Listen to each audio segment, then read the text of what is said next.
CPEC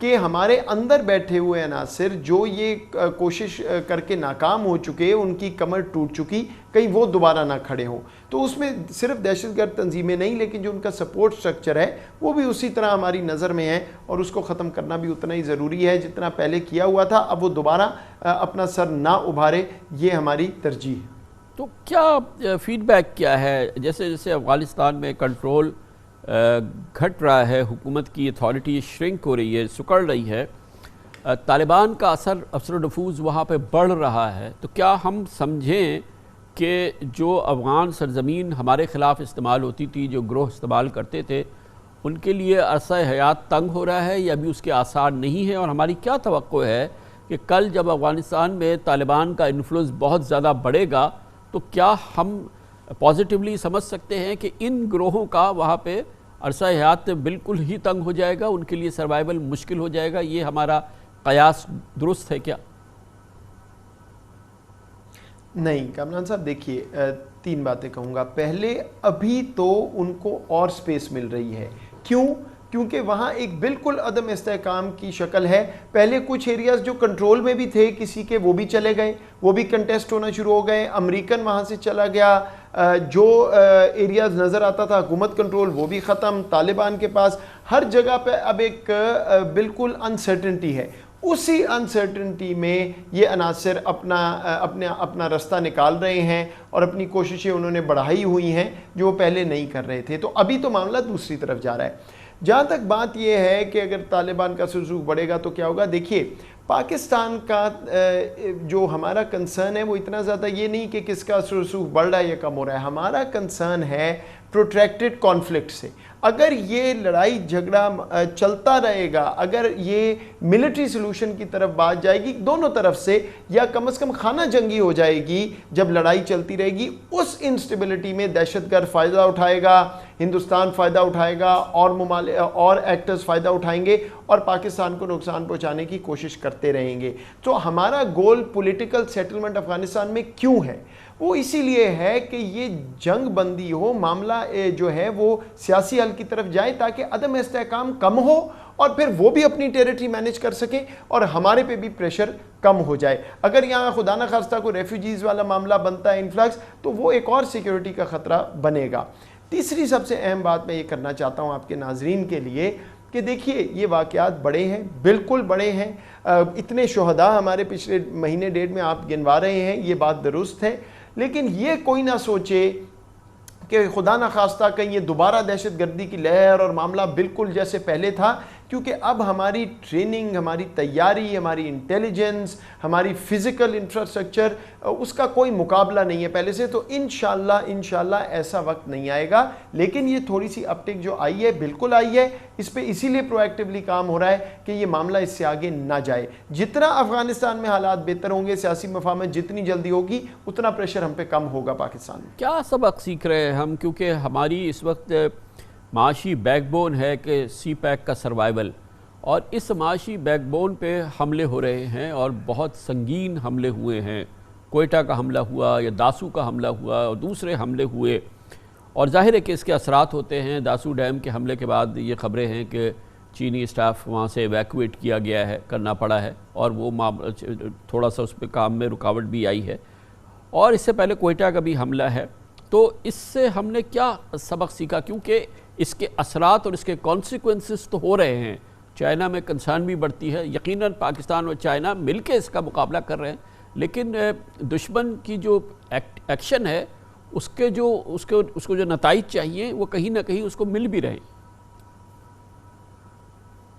ٹھیک ہے، یہ بالکل آپ کی بات درست ہے، اور ہمیں یہ بھی بالکل آنکھیں کھول کے یہ بات دیکھنی ہے اور یہ بات تسلیم کرنی ہے کہ کوشش جاری رہے گی سی پیک، اور یہ کیونکہ یہ خطرہ ہیں ان لوگوں کے لیے جو پاکستان کو ترقی کرتا دیکھنا نہیں چاہتے. لیکن یہ میں آپ کو بالکل بتاؤں، اور میں شکر گزار ہوں چین کا کہ انہوں نے دوبارہ سے پاکستان کے ساتھ مل کے ان کی ٹیم آئی، اکٹھے ہم کام کر رہے ہیں. انہوں نے سیٹسفیکشن کا اظہار کیا، اور کام بالکل رکاوٹ تو آنی تھی اگر ایسا واقعہ ہوا، لیکن ایسا نہیں ہے کہ چین نے کام یہاں سے جا رہے ہیں، کام وہاں پہ ہو رہا ہے. اور ہم جو سیکیورٹی کے اور ان کی ریکوائرمنٹس ہیں وہ بھی پوری ہوں گی. اس سے زیادہ امپورٹنٹ ہمارے لیے کوئی تعلق نہیں. اور کیوں چین کو ٹارگٹ کیا جا رہا ہے؟ تاکہ اس ریلیشن شپ میں درار آئے. لیکن چین کو بھی یہ بات معلوم ہے اور اس لیے وہ بالکل ہمارے ساتھ کھڑے ہیں اس دفعہ بھی, اور ہم بھی جو کچھ کرنا چاہیے, جو کچھ ضرورت ہے وہ ہوگا. اس میں بہرحال دشمن کوشش کر رہا ہے, یہ آپ کی بات درست ہے, اس میں کوئی شک نہیں. تو ابھی ہمیں سب سے پہلے تو داسو ڈیم کو اسی انداز سے, اسی وگر سے دوبارہ میوچولی دونوں ملکوں بائیلیٹرلی جو ہے اس کو آگے بڑھانا ہے. جے سی سی ہماری ڈیفر ہو گئی, اس کو پھر کیونکہ اس کے اپنے بہت امپورٹنٹ وہ میٹنگ ہے, اس کے پھر فیوچر سی پیک کے اثرات ہیں. پھر افغانستان کے حوالے سے ہمارے چین کے ساتھ تعلقات ہیں, بہت ہی کروشل فیس میں ہیں ہمارے پاک چین تعلقات. آپ ٹھیک کہہ رہے ہیں, اور یہ کروشل فیز رہے گا نہ صرف پاکستان چین, لیکن اگلے 6-8 ماہ ہمیں بڑا ویجیلنس سے کام لینا ہے. دشمن اپنے لیے راستہ ڈھونڈ رہا ہے, اس نے یہ دکھا بھی دیا ہے. چین سے میں اتنا کنسرن نہیں ہوں, الحمدللہ تعلق اتنا مضبوط ہے. یہ ایک بہت بڑی ٹریجڈی ہوئی ہے, ہم یہ مانتے ہیں, ہم نے ان سے بات بھی کی ہے. جیسے میں نے کہا وہ سیٹسفائیڈ بھی ہیں, بالکل ٹرانسپیرنٹلی انویسٹیگیشن بھی ہوگی, کیونکہ دشمن ایک ہے. ظاہری بات ہے, کیونکہ جو دشمن ان کو ٹارگٹ کر رہا ہے وہی ہمیں ٹارگٹ کر رہا ہے. ایک دشمن ہے تو یہ تو مل کے کام ہوگا. لیکن میں آپ کو یہ ضرور کہوں گا کہ کوئی ایسی بات نہیں ہے چائنا سے جس سے لگے کہ کوئی تعلق میں مسئلہ ہے. اٹس ویری انفارچونیٹ انسیڈنٹ, اور پاکستان جو کچھ کرے گا کرنا ہے وہ ہم کریں گے, اور چائنا ہمارے ساتھ کھڑا ہے. لیکن اگین میں یہ بات کر رہا ہوں کہ ویجیلنس بڑھانی ہے, بٹ اس طرح کا کوئی انشاءاللہ کوئی امکان کو خطرہ نہیں ہے کہ کوئی خدا نہ خواستہ معاملہ کوئی لہر ہے دہشت گردی کی. ایسا بالکل نہیں ہے. Pakistan remain safe. یہ انسیڈنٹس ہوئے ہیں اور ان کو انشاءاللہ مینیج کریں گے. مجھے سب سے زیادہ امپورٹنٹ چیز یہ ہے کہ افغانستان میں کسی طرح سے کیسے امن ہوتا ہے. آج جس وقت آپ سے بات ہو رہی ہے, دوحہ ٹاکس کا ایک فیز ہوا ہے. ظالم خلیل زاد جو ہیں وہ اسلام آباد آئے ہیں اور بڑی انٹینس ایکٹیویٹی ہو رہی ہے. Global powers, U S, you کے, ساری لوگ چاہ رہے ہیں کہ کچھ نہ کچھ اس کا. کیا آپ ہمیں اس پہ اپڈیٹس دے سکتے ہیں؟ لیٹسٹ کیا ہوا ہے دوحہ میں اور آئندہ چند روز میں کیا ہونے والا ہے؟ دیکھیے, آج ظالم خلیل زاد صاحب آئے تھے, وزیر اعظم صاحب سے بھی ملے ہیں, ان کی ملاقات آرمی چیف سے بھی ہوئی ہے. دوحہ میں بالکل بات ہو رہی ہے, ہم خیر مقدم کرتے ہیں. کوئی کوشش جو انٹرا افغان ڈائیلاگ کے لیے ہو رہی ہے جس میں افغان مل بیٹھ کے اپنا فیصلہ کریں, وہ بالکل ٹھیک ہے. اور کوشش یہی ہے, اور پاکستان کی بھی یہی خواہش اور کوشش ہے کہ آپس میں بیٹھ کے وہ فیصلہ کریں. میرا خیال ہے ابھی وہاں تک بات نہیں پہنچی. ان کی جو گفتگو ہوئی ہے اس میں بالکل دونوں یہ چاہتے ہیں رستہ نکلے. دونوں یہ کہتے ہیں کہ صرف فوجی قوت کے ذریعے حل نہیں ہے, لیکن آگے کیسے بڑھنا ہے, میرا خیال ہے ابھی ان کو اور کچھ گفتگو کی ضرورت ہے ڈیفرنٹ افغان گروپس کو وہاں پہنچنے کے لیے. بہت بہت شکریہ ڈاکٹر موحید یوسف ہمارے ساتھ موجود تھے. کمرشل بریک, اس کے بعد ذکر کر لیتے ہیں پاکستان میں کووڈ کی واپسی, اور اس دفعہ وہ ڈیلٹا ویرینٹ جس نے دنیا میں تہلکہ مچایا وہ پاکستان میں بھرپور انداز میں نظر آ رہا ہے. پاکستان کے بڑے شہروں میں اور سب سے زیادہ کراچی میں, جہاں پہ مثبت کیسز کی شرح انتہائی خطرناک 23.5% تک پہنچ گئی ہے. اس پر بات کرتے ہیں چھوٹے سے وقفے کے بعد. بظاہر لگتا ہے کہ پاکستان میں کورونا کی چوتھی لہر اب ایک بار پھر بھرپور انداز سے سامنے آ رہی ہے. آہستہ آہستہ یہ چوتھی لہر اپنے پنجے بھی گاڑ رہی ہے. پچھلے 7 روزوں سے اوسطاً روزانہ 2400 کیسز رپورٹ ہو رہے ہیں. کل بھی 2452 نئے مریض کورونا کے سامنے آئے, 30 اموات ہوئی. سب سے تشویشناک بات یہ ہے کہ پچھلے 7 دنوں سے ملک کا سب سے بڑا شہر اور تجارتی ہب کراچی کورونا کے ریڈ زون میں ہے. کراچی میں ایک ہفتے سے انفیکشن ریٹ میں اوسط 20% رہی. کل تو کراچی میں کورونا ٹیسٹ مثبت آنے کی شرح 23% سے بھی تجاوز کر گئی. البتہ لاہور میں انفیکشن ریٹ 4% اور اسلام آباد میں 8% ریکارڈ ہوا ہے. محکمہ صحت سندھ کے مطابق پچھلے 24 گھنٹوں کے دوران کراچی میں 4644 ٹیسٹ کیے گئے, جن میں 1083 افراد میں وائرس کی تصدیق ہوئی. یعنی کراچی میں مثبت کیسز کی شرح 23.12% رہی. ایک ہفتے کے دوران کراچی کے مختلف ہاسپٹلز میں کورونا مریضوں کی تعداد میں بھی بتایا گیا ہے کہ تقریباً 3 گنا اضافہ ہو چکا ہے. کراچی یونیورسٹی کے international centre for chemical and biological sciences کا کہنا ہے کہ پچھلے ہفتے کے اعداد و شمار پر تحقیق کے بعد معلوم ہوا ہے کہ کورونا میں ہمارے ہاں یعنی کہ کراچی میں ڈیلٹا ویرینٹ کی شرح 92% تک پہنچ گئی ہے. سندھ حکومت کے ترجمان مرتضی وہاب نے شہریوں کو خبردار کیا ہے کہ اگر عید کے دوران SOPs پر عمل نہ ہوا تو اس کے انتہائی خطرناک نتائج نکلیں گے۔ یہ بھی میڈیا کی خبریں ہیں کہ کراچی کے مختلف سرکاری اور پرائیویٹ ہاسپٹلز میں بھی کرونا مریضوں کے لیے بیڈز، وینٹیلیٹرز اور آئسولیشن وارڈز میں پریشر بڑھ رہا ہے۔ خبریں ہیں کہ سول جناح، انڈس، لیاری جنرل ہاسپٹل سمیت سرکاری ہاسپٹل میں آرتھوپیڈک، ENT اور جنرل سرجری کے اسکیجول جو آپریشن تھے وہ بھی ڈیفر کیے جا رہے ہیں۔ صرف جان بچانے والی سرجریز کی جا رہی ہیں، یہ کیونکہ ہاسپٹل میں مسلسل پریشر بڑھتا جا رہا ہے۔ NCOC کہتی ہے کہ کراچی میں کرونا مریضوں کے لیے آکسیجن بیڈز 43% بڑھ چکے ہیں اور ڈیلٹا ویرینٹ کی وجہ سے کراچی کے ہاسپٹلز پہ مزید پریشر بڑھنے کا خدشہ ہے۔ اس سیریس سچویشن پہ بات کرنے کے لیے ایک بار پھر ہمیں جوائن کر رہے ہیں جناب ڈاکٹر عبدالباری بانی ہیں انڈس ہاسپٹل کے۔ بہت بہت شکریہ ڈاکٹر صاحب۔ کچھ ہمیں آپ اپنا جو آپ کا مشاہدہ ہے، جو آپ کا ہاسپٹل ہے اور آپ سندھ حکومت کے ساتھ بھی پورے معاملات میں شریک ہے، اس وقت کی کراچی کی صورتحال کا آپ ذرا احاطہ کیجئے، کیا ہو رہا ہے؟ اور یہ ڈیلٹا ویریئنٹ ہے جو کہ اس وقت ہمارے ہاں یہ 23% کی مثبت شرح دکھا رہا ہے۔ السلام علیکم جی، بہت شکریہ آپ کا کارمن بھائی۔ ہم پہلے سے ہی وارن کرتے رہے ہیں کہ ڈیلٹا ویریئنٹ آ گیا ہے، اور ہم لوگوں نے اگر اپنی احتیاطی تدابیر کو نہیں کیا اور ویکسینیشن نہیں کرائی تو یہ سچویشن آ جائے گی۔ تشویشناک سچویشن ہے، ہاسپٹل پہ لوڈ بڑھ رہا ہے۔ ہمارا ہاسپٹل آپ کو پتہ ہی ہے ویسے ہی بھرا رہتا ہے، اب ایمرجنسی میں بھی بڑھ رہا ہے، ہم کو ڈائیورژن کرنا پڑ رہا ہے کیونکہ اتنا لوڈ آ گیا ہے کہ پیشنٹ کو اندر نہیں لے سکتے، اور یہ صورتحال دوسرے اسپتالوں میں بھی ہے، اور اس کا حل صرف یہی ہے کہ جی ہم کو ویکسینیشن کرنی ہوگی۔ اور جیسے NCOC نے بھی کہا کہ یہ لوڈ بڑھے گا اور دوسرے ہاسپٹلس کو بھی بڑھ رہا ہے، تو اس لیے وہی ہے، حل وہی ہے کہ آپ کو SOPs پہ عمل کرنا، اور خاص طور پر عید کے زمانے میں، یہ عید کے 3 دن آنے والے ہیں، اپنے لوگوں کے اندر گھروں پہ جو پارٹیز ہے اس کو بھی، اس کے اوپر بھی کنٹرول کرنا ہوگا، آپ کو احتیاط کرنی ہوگی۔ اگر وہ نہیں کیا تو پھر صورتحال آؤٹ آف کنٹرول ہو جائے گی۔ کہ ابھی بھی جیسے آپ نے کہا، آپ نے خود کہا کہ جی الیکٹیو آپریشنز کافی کم ہو رہے ہیں، ایک تو وجوہات اس وجہ سے بھی ہے، دوسرے یہ ہے کہ جو مریضوں کو ڈیٹس بھی دی ہوئی ہیں، جو بھی آ رہے ہیں اپنا ٹیسٹ، کیونکہ آپریشن سے پہلے ان کا ٹیسٹ کیا جاتا ہے تاکہ ان کا آپریشن ہو یا نہ ہو یا اسپیشلائز طریقے سے ہو، تو اس میں بھی پازیٹیوٹی بہت آ رہی ہے۔ لوگوں کو ڈیٹ دے کے واپس بھیجنا پڑ رہا ہے کیونکہ ان کا آپریشن نہیں ہو سکتا ہے کووڈ کی وجہ سے۔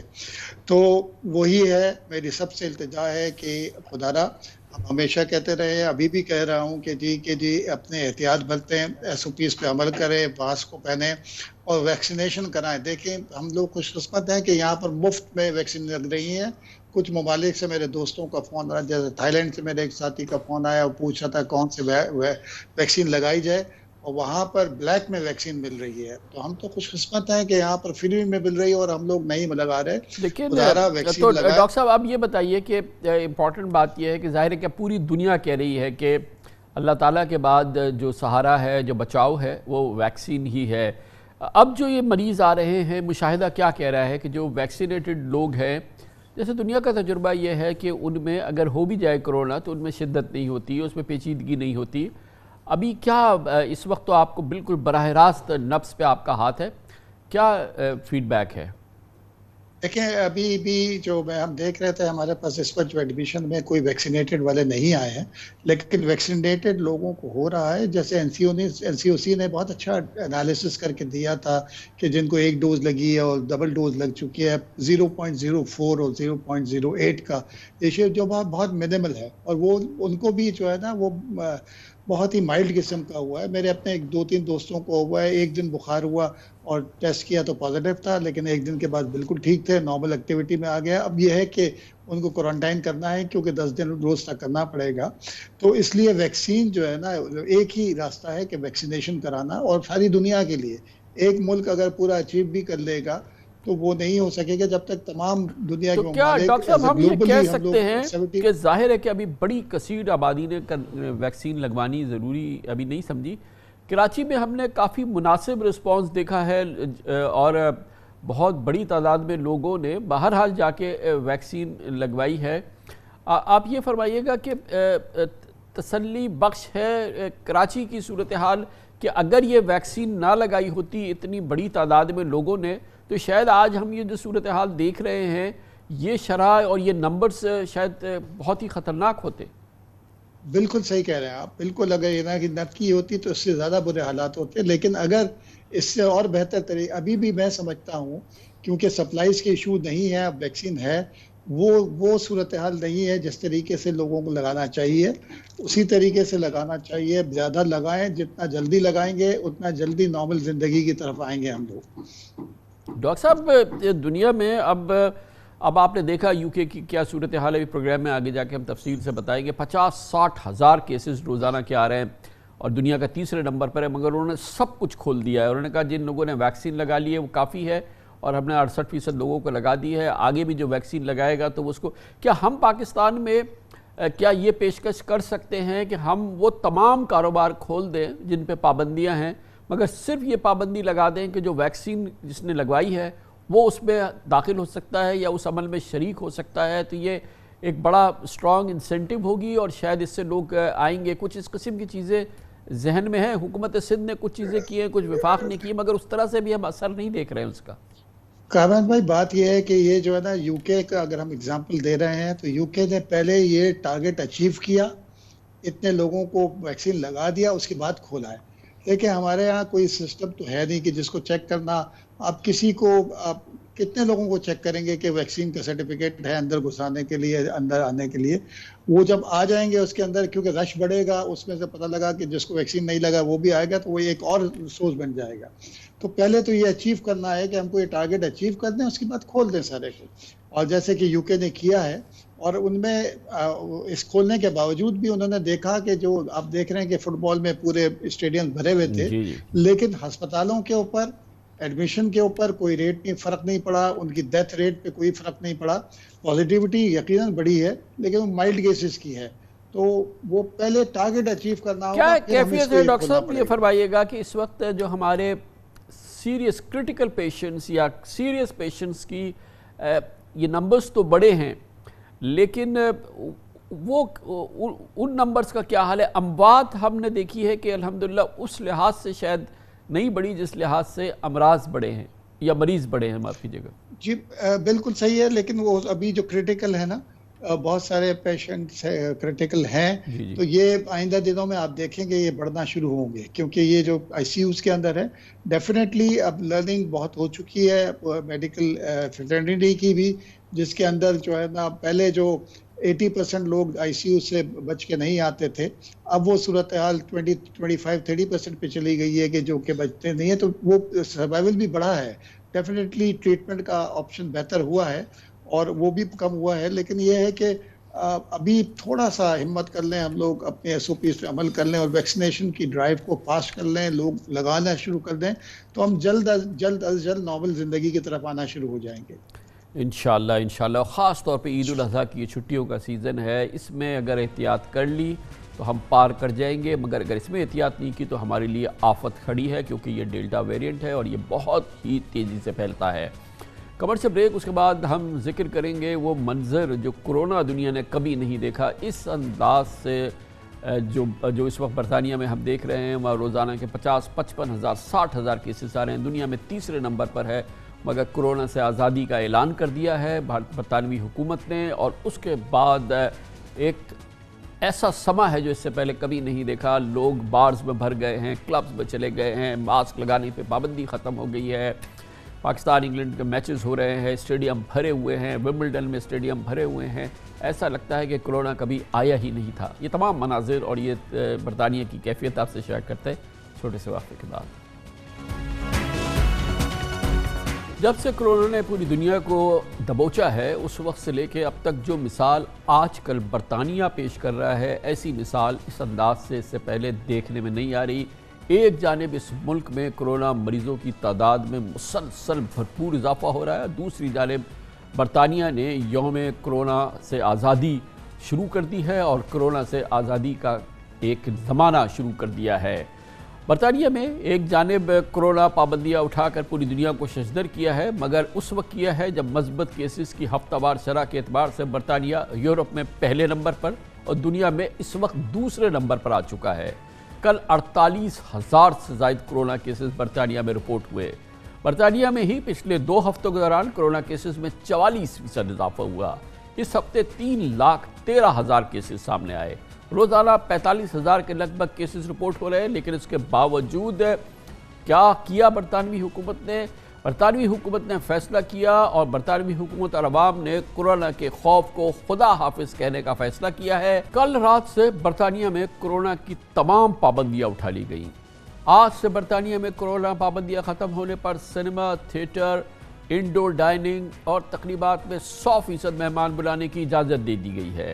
ایس او پیز کو الوداع کہہ دیا گیا۔ کل رات بڑی تعداد میں لوگوں نے، پورے برطانیہ نے بلکہ یوم آزادی کورونا منایا۔ لوگ خوشی کے مارے سڑکوں پر نکل آئے، آتش بازی کے مظاہرے ہوئے۔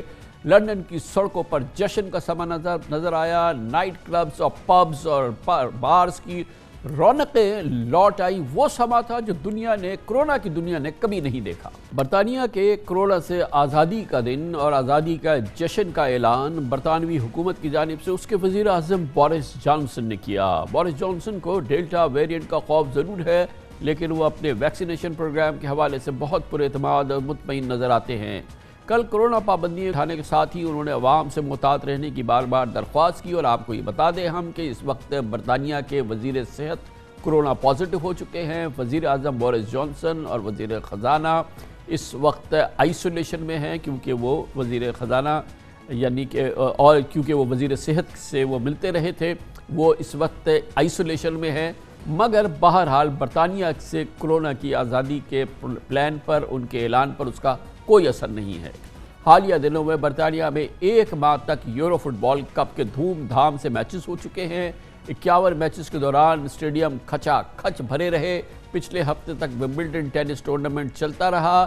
ان دنوں پاکستان اور انگلینڈ کی کرکٹ سیریز جاری ہے، جن میں ہر میچ میں ہزاروں شائقین کندھے سے کندھا ملا کر میچ دیکھ رہے ہیں۔ برطانیہ میں اس غیر معمولی سما پر، اس غیر معمولی حالات پر بات کرنے کے لیے لندن جائیں گے، جہاں پر ہمارے بیورو چیف اظہر جاوید موجود ہیں۔ بہت بہت شکریہ اظہر جاوید صاحب۔ آپ بتائیے گا، یہ عجب ماحول ہے، یہاں 45 ہزار پازیٹیو کیسز ڈیلی آ رہے ہیں، اور کل جو ہے لوگ سڑکوں پہ نکل آئے، بارز پبز بھر گئے۔ کیا صورتحال ہے اور یہ مکس کیسے کو ایگزسٹ کر رہا ہے؟ جی کامران صاحب بہت شکریہ۔ کامران صاحب، یہاں برطانیہ میں جو 4 ڈیولپڈ نیشنز ہیں، ان میں England, northern Ireland, Scotland اور ویلز، یہ چاروں اپنے صحت کے معاملات ڈفرینٹ دیکھتی ہیں۔ انگلینڈ کے جو معاملات ہیں وہ برطانوی وزیر اعظم بورس جانسن کے ڈائریکٹ ہیں، اور انگلینڈ میں یہ دن ہے 19 جولائی کو تقریباً تمام ریسٹرکشنز ختم کر دی گئی ہیں، باقیوں میں کچھ ہے۔ آج کا جو ہم سما دیکھتے ہیں کہ برطانوی یہ جو انگلینڈ کے عوام ہیں، انہوں نے ایک نئی زندگی سٹارٹ کی ہے۔ مارچ میں جو لاک ڈاؤن شروع ہوا تھا، اس کی وجہ سے یہاں پر جو ریسٹرکشنز تھی، ان میں سے آخری ریسٹرکشن بھی سوشل ڈسٹینس اور دوسرے جو اجتماع کی پابندی ہے، وہ بھی آج سے ختم ہو چکی ہے۔ صرف جو پبلک ٹرانسپورٹ ہے لندن کی، اس پر ماسک لینا وہ لازمی قرار دیا گیا۔ اس کے علاوہ ہاسپٹلز میں بھی ماسک کی پابندی ہوگی۔ لیکن ایک بہت بڑا سٹیپ ہے اس وقت، جو ہم الفرڈ لین جو ایسٹ لندن کی ایک بہت بڑی کاروباری مرکز ہے پاکستانی نژاد لوگوں کا، یہاں پر بھی آپ دیکھیں تو یہاں پر بھی لوگ جو ہیں بغیر ماسک کے دکانوں میں آ جا رہے ہیں۔ تو جو ایک خوف تھا، بیسیکلی جو مینٹل سٹریس تھا، وہ آج ختم ہوا ہے۔ جو گو کے کیسز کے بڑھنے کی وجہ سے برطانوی حکومت پریشان نہیں ہے۔ ان کا یہ کہنا ہے کہ ہم اگلے 1 سے 2 مہینے میں اپنی پوری پاپولیشن کو فلی ویکسینیٹ کریں گے۔ برطانوی حکومت کا یہ بھی کہنا ہے کہ 100 سے 200 کے قریب اموات ہو سکتی ہیں اگلے 2 سے 3 مہینے میں ڈیلی۔ لیکن ان کا یہ کہنا ہے کہ کاروبار کو کھولنا لازمی ہے، کاروبار کو کھولا جا رہا ہے۔ اس کے علاوہ تیسری ویو کا جو ایک ہائٹ ہے، اس کی بھی توقع کی جا رہی ہے۔ پچھلے دنوں میں خود بھی پاکستان اور انگلینڈ کے جو میچز ہیں ان کو کوریج کے لیے گراؤنڈ میں موجود تھا۔ گراؤنڈ میں 25 ہزار تماشائی ایک دوسرے سے جڑ کے بیٹھے ہوئے تھے، بغیر کسی ماسک کے بیٹھے ہوئے تھے، کوئی خوف نہیں تھا۔ لیکن اس کے لیے شرط یہ تھی یہاں فلی ویکسینیٹڈ ہو۔ تو اظہر جاوید صاحب یہ بتائیے گا کہ کیا ہوتا ہے، کیونکہ جیسے کہ 45,000 40,000 روزانہ کیسز آ رہے ہیں، تو ایک عام آدمی جس کو کورونا اب ہو جاتا ہے، اس میں شاید اس طرح کا وہ خوف نہیں ہے جیسے پہلے ہوتا تھا۔ ایک مرض کے طور پہ اس کو ڈیل کیا جا رہا ہے، کچھ عرصے کے لیے وہ آئسولیٹ کر لیتا ہے اپنے آپ کو۔ کیا ہوتا ہے، مطلب اب کورونا کسی کو ہو جائے تو یہ کوئی غیر معمولی بات نہیں ہے، کیا ہے؟ بالکل اور اس کی جو ویکسینیٹڈ لوگوں میں اس کی جو سویئرنیس ہے، جو بیماری کے بہت ہی مائلڈ اثرات ہوتے ہیں، یہاں پہ جو ریسرچ بھی آئی ہے اس میں بھی یہی کہا جا رہا ہے کہ یہ لائک فلو کی طرح جو سمٹمز ہیں اس میں ہوتے ہیں، 2-4-5 دن کے بعد یہ خود بخود ٹھیک ہو رہا ہے. لیکن اصل جو چیز تھی، جو خوف تھا، وہ لوگوں کے ذہن سے دور ہوا ہے. اور یہ بھی کہا جا رہا ہے کہ یہ جو کاز آف ڈیتھ ہے جو کووڈ کا، وہ 10ویں نمبر سے بھی نیچے ہے. اس سے زیادہ بیماریوں سے دوسری بیماریوں سے لوگ مر رہے ہیں. تو یہ جو اس کے علاوہ جو ٹیسٹنگ ہے یہاں پر، وہ گزشتہ سال کی نسبت اس وقت 3 گنا زیادہ ہے. اس کی وجہ سے بھی جو ٹیسٹ یہ پازیٹیو کیسز آ رہے ہیں 50,000 کے قریب، یہ بھی ایک بڑی وجہ ہے کہ ٹیسٹنگ پہ بہت زیادہ توجہ دی جا رہی ہے. یہ بتائیے گا کہ پھر سب سے بڑی تبدیلی یعنی کہ اب پچھلے چند دنوں میں جو دیکھنے میں آ رہی ہے، جو کہ بہت سٹرائکنگ ہے پورے انگلینڈ کے لحاظ سے، وہ کیا ہے؟ پبس کا دوبارہ پورا آباد ہو جانا، نائٹ کلبس کا ہو جانا، یا کیا ہے وہ منظر جو اس سے پہلے چند مہینوں پہلے تک ہم تصور نہیں کر سکتے تھے؟ میں اپنی کامران صاحب بات کرتا ہوں. میں تو کسی دکان میں جانے سے پہلے بھی سوچا تھا، لیکن میں نے 5 میچز دیکھے ہیں پاکستان اور انگلینڈ کے، اور 5 میں ہزاروں لوگوں کے ساتھ میں گلا ملا ہوں، ہزاروں لوگوں کے ساتھ میں بیٹھا ہوں، میچ دیکھا پورا میرے ذہن میں. اور اسی طرح جو میرے ساتھ دوسرے لوگ تھے ان سے بھی بات ہوئی جو یہاں کے لوکل پاپولیشن ہے، جو پاکستانی تھے، تو انہوں نے اس خوف کو اتار کے پھینک دیا. جو میں نے آبزرو کیا لوگوں میں جو خوف تھا کورونا کا کہ ایک دوسرے کو ہاتھ نہیں لگانا، قریب نہیں کھڑے ہونا، تو ایک طرح آپ یہ کہہ سکتے ہیں کہ برطانوی عوام اس خوف سے آزاد ہوئی ہے. ہزاروں لوگ اس میچ میں کونے سے آئے تھے. اگر ایک میچ ناٹنگھم میں تھا تو اس میں مانچسٹر سے بھی لوگ آ رہے تھے، لندن سے بھی آ رہے تھے، برمنگھم میں سے بھی آ رہے تھے. لوگ اب گل مل رہے ہیں. اور ابھی تک جو سچویشن ہم دیکھ رہے ہیں کہ جو ٹیسٹ پائلٹ پروگرام چلائے گئے، وہ ابھی تک ان کا کوئی اتنا برا رزلٹ نہیں آیا. تو ایک خوف کی کیفیت کورونا سے برطانوی عوام اس سے نجات پا رہی ہے. بہت شکریہ، بہت شکریہ. بہت ہی دلچسپ خبر ہے، بہت ہی خوش آئند خبر ہے، مگر یہ ان لوگوں کے لیے، ان ممالک کے لیے ہے جو کہ ویکسین لگوا رہے ہیں. ویکسین لگوا لیں، جتنی بھی زیادہ ویکسین لگائیں گے، برطانیہ جیسی صورتحال کہ ہم قریب سے قریب تر ہوتے چلے جائیں گے. اور کیونکہ یہ عید کا سماں ہے، عید کی آمد ہے، اس دوران اگر آپ نے ویکسین نہیں لگائی ہے تو بہت ہی زیادہ احتیاط کریں. اور پھر جیسے ہی عید کی چھٹیاں ختم ہو تو اپنے ہوتے سوتوں کو سب کو ویکسین لگوا دیں. یہی ذریعہ ہے کورونا سے بچاؤ کا اور کورونا کے سامنے رکاوٹ کا. اس کے ساتھ ہی ہمارے آج کا پروگرام کا اختتام ہوتا ہے. عید کی پیشگی مبارکباد. عید کی چند دن کی تعطیل رہے گی. جمعہ کو انشاءاللہ ہم اپنے پروگرام کے ساتھ دوبارہ حاضر ہوں گے. ایک بار پھر عید کی تہہ دل سے آپ کو مبارک. کامران خان کو اجازت. اللہ حافظ و ناصر.